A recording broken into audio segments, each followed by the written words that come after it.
بسم اللہ الرحمن الرحیم نحمدہ ونصلی علی رسولہ الکریم اما بعد۔ عشرہ ذی الحجہ و قربانی کورس کا 28واں عنوان ہے تکبیرات تشریق کے مسائل۔ سب سے پہلی بات یہ ہے کہ تکبیر تشریق کے الفاظ کیا ہیں، تو اس کے الفاظ یہ ہیں: اللہ اکبر، لا الہ الا اللہ واللہ اکبر وللہ الحمد، یہ اس کے الفاظ ہیں۔ اس کا حکم کیا ہے؟ اس کا حکم یہ ہے کہ یہ تکبیر کہنا واجب ہے۔ یہ کس پر واجب ہے؟ ہر وہ شخص جس پر نماز فرض ہے اس پر یہ تکبیر تشریق کہنا بھی واجب ہوگا، ضروری ہوگا۔ لہٰذا کوئی شخص اکیلے نماز پڑھ رہا ہے یا جماعت کے ساتھ نماز پڑھ رہا ہے، امام ہے یا مقتدی ہے، مرد ہے یا عورت ہے، مقیم ہے یا مسافر ہے، شہر والا ہے یا دیہات والا ہے، یہ جتنے بھی ہیں ان سب پر نماز فرض ہے، تو لہٰذا ان سب پر تکبیر تشریق کہنا بھی واجب ہوگا، ضروری ہوگا۔ اور یہ کب تکبیر تشریق کہنا واجب ہے، ضروری ہے؟ تو یہ 9 ذی الحجہ کی فجر کی نماز سے لے کر 13 ذی الحجہ کی عصر کی نماز تک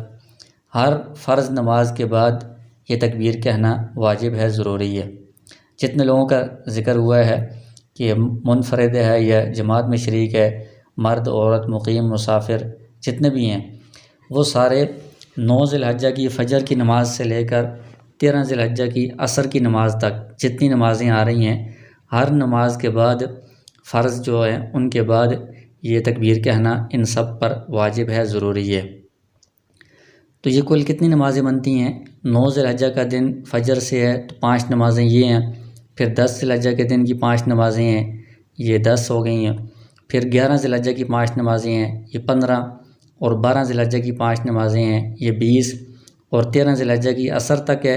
تو یہ 3 نمازیں ہیں، یہ 23 ہو گئی ہیں۔ اور بعض حضرات نے یہ کہا ہے کہ جو عید کی نماز ہے درمیان میں،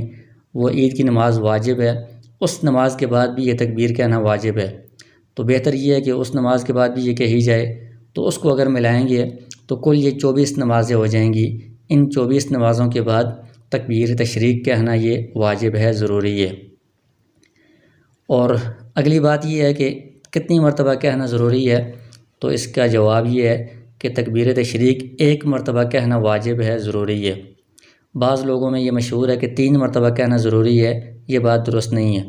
اگر 3 مرتبہ کو لازم سمجھا جائے گا تو یہ بات ناجائز ہو جائے گی، درست نہیں ہوگی، 1 مرتبہ لازم ہے۔ اور کچھ مزید اس میں مسائل ہیں کہ ایک شخص جماعت میں بعد میں آ کر شریک ہوا ہے، جس کو مسبوق کہا جاتا ہے، کہ اس کی امام کے پیچھے 1 2 3 رکعتیں رہ گئی ہیں، تو وہ جب امام کی نماز کے بعد سلام پھیرنے کے بعد اپنی رکعتیں پوری کرے گا، اور جب وہ سلام پھیرے گا تو وہ اس وقت تکبیر پڑھے گا، اس پر بھی یہ تکبیر کہنا واجب ہے، ضروری ہے۔ اور اگر جماعت کی نماز ہے تو نماز کے بعد امام بھی کہے گا اور مقتدی بھی کہیں گے سارے، اور اگر بالفرض امام بھول گیا ہے تو مقتدیوں کو امام کا انتظار نہیں کرنا چاہیے، وہ سلام پھیرنے کے بعد فوراً تکبیر شروع کر دیں، اس سے جن لوگوں کو یاد نہیں ہے ان کو بھی یاد دہانی ہو جائے گی۔ اور یہ جو تکبیر ہے یہ مردوں کے لیے بلند آواز سے کہنا واجب ہے، بلند آواز سے کہیں گے، یعنی مناسب بلند آواز ہو، اور جو خواتین ہیں ان کے لیے آہستہ آواز سے کہنا ہے کہ وہ آہستہ آواز سے کہیں گی۔ اور اگر کوئی شخص ایسا ہے کہ نماز کے بعد فوراً اس نے تکبیر نہیں کہی، یعنی اس کو یاد نہیں رہا، بھول گیا ہے، تو اگر کچھ دیر گزرنے کے بعد اس کو یاد آیا، تو اگر اس نے کوئی ایسا کام نہیں کیا جس سے نماز ٹوٹ جاتی ہے، نماز کے منافی کام، یعنی وہ اسی جگہ پر بیٹھا ہوا ہے، اٹھ کر دائیں بائیں نہیں گیا، اس نے اپنا سینہ قبلے سے نہیں پھیرا، کوئی بات نہیں کی، تو اس صورت میں وہ اسی وقت تکبیر کہہ سکتا ہے، اس کی تکبیر ادا ہو جائے گی، درست ہو جائے گی۔ لیکن اگر کسی نے نماز کے منافی کوئی کام کر لیا ہے، یعنی وہ اس جگہ سے، نماز والی جگہ سے اٹھ کر دائیں بائیں چلا گیا ہے، یا اس نے کوئی بات چیت کر لی ہے، یا قبلے سے رخ پھیر لیا ہے، تو اب وہ تکبیر نہیں کہہ سکتا،